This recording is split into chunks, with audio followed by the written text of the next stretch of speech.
चलिए electron लब्धि enthalpy से संबंधित कुछ प्रश्न हल करते हैं। हमारा पहला प्रश्न है, फास्फोरस, ऑक्सीजन और सल्फर को उनकी इलेक्ट्रॉन लब्धि एंथैल्पी के सही क्रम में व्यवस्थित कीजिए। इस प्रश्न को हल करने से पहले चलिए संक्षेप में जान लेते हैं कि इलेक्ट्रॉन लब्धि एंथैल्पी का क्या मतलब होता है। तो जब कोई उदासीन गैसीय परमाणु इलेक्ट्रॉन ग्रहण करता है जिससे ऋण आयन बनता है, तो इस दौरान ऊर्जा में जो परिवर्तन होता है उसे ही इलेक्ट्रॉन लब्धि एंथैल्पी कहा जाता है। मूल रूप से इससे हमें यह ज्ञात करने में मदद मिलती है कि उदासीन परमाणु कितनी आसानी से इलेक्ट्रॉन ग्रहण कर सकता है। परमाणु द्वारा इलेक्ट्रॉन ग्रहण करने पर ऊर्जा या तो मुक्त हो सकती है या अवशोषित हो सकती है, जो तत्व की प्रकृति पर निर्भर करता है। यदि इस प्रक्रिया में ऊर्जा मुक्त होती है तो डेल्टा एच का मान ऋणात्मक होगा। ध्यान रहे कि मुक्त होने वाली ऊर्जा जितनी अधिक होगी, यानी डेल्टा एच का मान जितना अधिक ऋणात्मक होगा, परमाणु की इलेक्ट्रॉन लब्धि एंथैल्पी उतनी ही अधिक मानी जाती है। इसके विपरीत यदि ऊर्जा अवशोषित होती है तो ऐसे में हमें बाहर से ऊर्जा देने की ज़रूरत होती है। ऐसी स्थिति में डेल्टा एच का मान धनात्मक होगा, यानी इलेक्ट्रॉन लब्धि एंथैल्पी कम होगी। अब यदि हम इलेक्ट्रॉन लब्धि एंथैल्पी की प्रवृत्ति को देखें तो हमें पता चलता है कि आवर्त सारणी के किसी आवर्त में बाईं से दाईं तरफ बढ़ने पर इलेक्ट्रॉन लब्धि एंथैल्पी बढ़ती जाती है। ऐसा इसलिए होता है क्योंकि आवर्त सारणी में बाईं से दाईं ओर जाने पर प्रभावी नाभिकीय आवेश भी बढ़ता जाता है। इससे छोटे परमाणुओं में इलेक्ट्रॉन को जोड़ना आसान हो जाता है क्योंकि इस पर अधिक नाभिकीय आकर्षण बल लगता है। यही कारण है कि किसी आवर्त में बाईं से दाईं तरफ बढ़ने पर इलेक्ट्रॉन लब्धि एंथैल्पी बढ़ती जाती है। इसी तरह किसी समूह में नीचे की ओर जाने पर इलेक्ट्रॉन लब्धि एंथैल्पी घटती जाती है।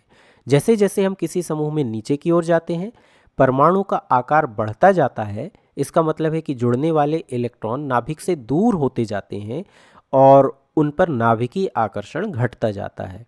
इसलिए इलेक्ट्रॉन लब्धि एंथैल्पी घटती जाती है। तो इसके आधार पर ऐसा प्रतीत होता है कि ऑक्सीजन की इलेक्ट्रॉन लब्धि एंथैल्पी सबसे अधिक होगी, उसके बाद सल्फर की होगी और सबसे कम इलेक्ट्रॉन लब्धि एंथैल्पी फास्फोरस की होगी। लेकिन क्या आप जानते हैं कि यह सही क्रम नहीं है? वास्तव में सही क्रम है sulphur greater than oxygen greater than phosphorus. मैं चाहता हूं कि आप वीडियो को यहीं रोकें और यह जानने का प्रयास करें कि यह सही क्रम क्यों है। ठीक है, चलिए देखते हैं। तो हम जानते हैं कि सल्फर तीसरे आवर्त में आता है जबकि ऑक्सीजन दूसरे आवर्त में आता है। इसका मतलब है कि सल्फर परमाणु की तुलना में ऑक्सीजन परमाणु का आकार छोटा है। ऑक्सीजन परमाणु में संयोजकता इलेक्ट्रॉन 2s और 2p कक्षकों में होते हैं, जबकि सल्फर परमाणु में संयोजकता इलेक्ट्रॉन 3s और 3p कक्षकों में होते हैं। यानी ऑक्सीजन की संयोजकता 2s2 2p4 और सल्फर की संयोजकता 3s2 3p4 होती है। अब ऑक्सीजन परमाणु के छोटे आकार के कारण इसमें जुड़ने वाला इलेक्ट्रॉन अन्य इलेक्ट्रॉनों से अत्यधिक प्रतिकर्षित होता है क्योंकि यहाँ सभी इलेक्ट्रॉन द्वितीय कोश में होते हैं, जबकि इसकी तुलना में सल्फर में इलेक्ट्रॉन तृतीय ऊर्जा स्तर में जाते हैं। सल्फर में जुड़ने वाला इलेक्ट्रॉन एक बड़ा स्थान घेरता है, इसलिए इसमें इलेक्ट्रॉनों का एक दूसरे के प्रति प्रतिकर्षण कम होता है। यही कारण है कि सल्फर की इलेक्ट्रॉन लब्धि एंथैल्पी ऑक्सीजन की इलेक्ट्रॉन लब्धि एंथैल्पी से अधिक होती है। चलिए अगला प्रश्न हल करते हैं। यह प्रश्न है, निम्नलिखित में से किस प्रक्रिया में इलेक्ट्रॉन लब्धि एंथैल्पी धनात्मक होगी? यहाँ धनात्मक इलेक्ट्रॉन लब्धि एंथैल्पी का मतलब यह है कि इलेक्ट्रॉन ग्रहण करने की इस प्रक्रिया के दौरान ऊर्जा मुक्त नहीं हो रही बल्कि अवशोषित हो रही है। यानी यह एक ऊष्मा शोषी प्रक्रिया है जिसमें इलेक्ट्रॉन को जोड़ने के लिए हमें बाहर से ऊर्जा देना पड़ता है। ऐसा तब हो सकता है जब हम अधिक स्थिर इलेक्ट्रॉनिक विन्यास से कम स्थिर इलेक्ट्रॉनिक विन्यास प्राप्त कर रहे हैं, या यदि हम एक बहुत छोटे परमाणु में एक इलेक्ट्रॉन जोड़ रहे हैं जिसमें जोड़ा गया इलेक्ट्रॉन अपने पड़ोसी इलेक्ट्रॉनों से बहुत अधिक प्रतिकर्षण का अनुभव कर रहा है।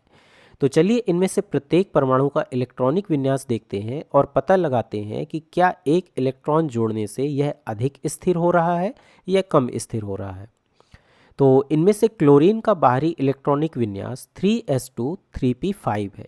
इसमें 7 संयोजकता इलेक्ट्रॉन है और जब हम इसमें एक इलेक्ट्रॉन जोड़ते हैं तो यह अत्यधिक स्थिर उत्कृष्ट गैस ऑर्गन का इलेक्ट्रॉनिक विन्यास प्राप्त कर लेता है, यानी 3s2 3p6।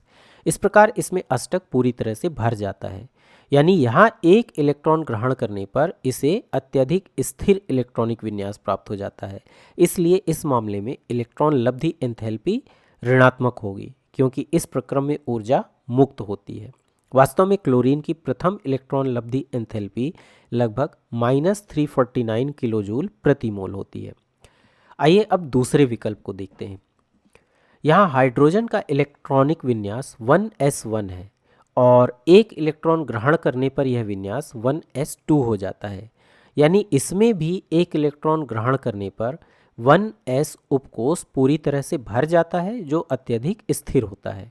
इसलिए यहाँ भी इलेक्ट्रॉन लब्धि एंथैल्पी ऋणात्मक है, और यदि हम इसका मान देखें तो यह लगभग -73 किलोजूल प्रति मोल होती है।